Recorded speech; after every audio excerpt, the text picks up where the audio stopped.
আসসালামু আলাইকুম, কেমন আছেন সবাই? আশা করি সবাই ভালো আছেন। তো যেরকম চলে আসলাম গ্রামে, আমার নানি বাড়ি। তো এইখানটা এত সুন্দর একটা পরিবেশ, চারদিক সবুজে ঘেরা, খুব সুন্দর একটা পরিবেশ। আর আমি আপনাদেরকে একটা কথা বলি যে যদি সময় পান আপনারা, তাহলে পরিবার পরিজন নিয়ে একটু গ্রাম থেকে কয়েকটা দিনের জন্য ঘুরে আসেন। কারণ গ্রাম এরকম একটা জায়গা যেখানে আসলে ফুল মাইন্ডটা ফ্রেশ হয়ে যায়। আর আরেকটা কথা, আমরা যারা শহরে থাকি, শহরে আমরা অনেকে অনেক ধরনের কাজে ব্যস্ত থাকি।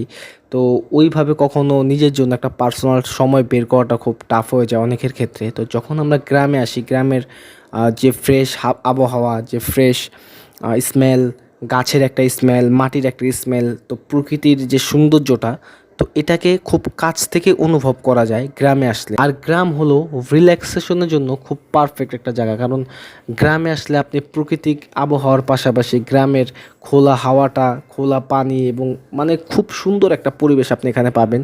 যেরকম চারদিক খোলামেলা, মানে এরকম একটা পরিবেশ সত্যি আমরা ঢাকায় যারা আছে তারা মিস করি, শহরে যারা আছে তারা খুব মিস করি। আর আপনাদের পরিবার পরিজন নিয়ে যখন আপনারা ঘুরে আসবেন, ফ্যামিলিদের সাথে একটা টাইম স্পেন্ড করবেন, তখন ওই যে একটা ফিলিংস, ওই যে একটা আনন্দ, ওই আনন্দটার কোনো মূল্য হয় না।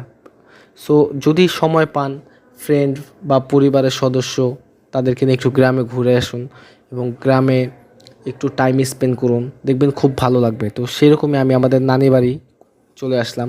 এখানে অনেক দিন পর আমি আসলাম। তো নানি বাড়ির পরিবেশটা খুব সুন্দর, যেটা বলার বাইরে। আর আমার খুব পছন্দের একটা জায়গা আমার নানি বাড়ি। তো এখানে আপনারা দেখতে পাচ্ছেন যে পানের বরাজ আছে, তারপর ফিশ ফার্মিং, যেরকম মাছের ঘের আছে, এবং আরও অনেক ফার্মিং টাইপের বিজনেস এখানে করা হয়। খুব সুন্দর একটা প্লেস। আর এখানকার সব থেকে সৌন্দর্যটা হচ্ছে কি, এখানকার যে পরিবেশটা কীরকম এখানে, মানে গ্রামটা একটু ভিতরে হওয়ায় এখানে কোনো বড় গাড়ি টাড়ি প্রবেশ করে না, যার কারণে আমরা খোলামেলাভাবে ঘুরতে পারি। এবং এইখানটাতে আমরা ফ্রেন্ড ফ্যামিলি সবাই মিলে এখানে আড্ডা দিই, মাছ ধরি। তো আজকের জন্য এই পর্যন্তই। নেক্সট আরও ভালো ভালো কন্টেন্ট নিয়ে আপনার সামনে আবার আসবো। আর যদি ভিডিওটা ভালো লেগে থাকে তাহলে ভিডিওর নিচে একটা লাইক দিন, আর কমেন্ট করে জানান যে ভিডিওটা আপনাদের কাছে কেমন লাগছে, এবং সাবস্ক্রাইব করতে কিন্তু ভুলেন না।